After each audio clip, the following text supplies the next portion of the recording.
Salutare! Sunt Olivia de la Femeia Fit și te invit să ne ridicăm și bombăm fesierii cu hidrante.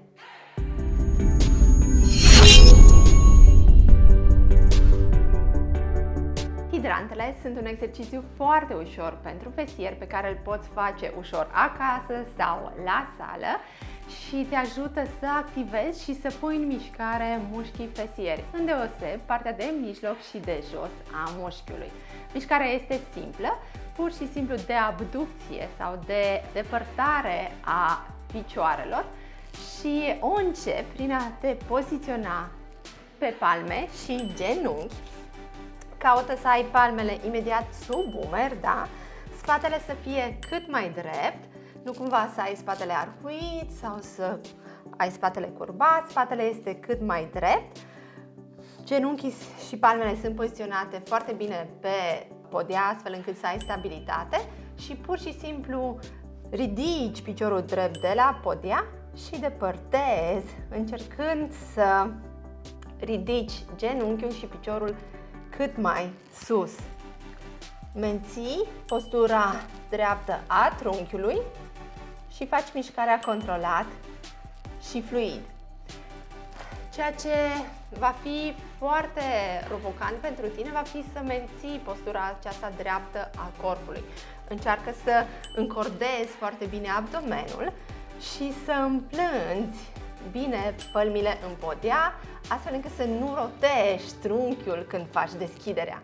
Deci evită să rotești trunchiul în momentul în care faci deschiderea. Da, trunchiul este fix, spatele este drept și încerci să aduci genunchiul cât mai sus. Super! Bun! Și odată ce ai terminat numărul de repetări propuse pe un picior, trebuie să schimbi partea și să egalezi cu celălalt picior.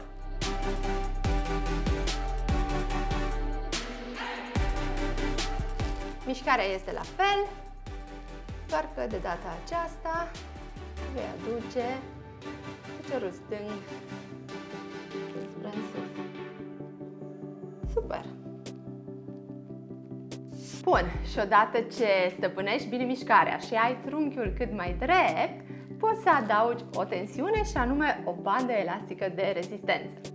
Pentru asta, pur și simplu poziționezi banda sub genunchi, da?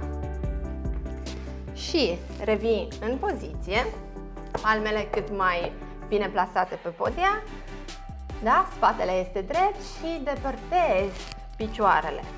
Vei observa că în momentul în care ai banda, va fi ceva mai greu să faci exercițiu, dar asta este un lucru bun, deoarece mușchiul fesier este sub o tensiune mai mare și lucrează mult mai bine.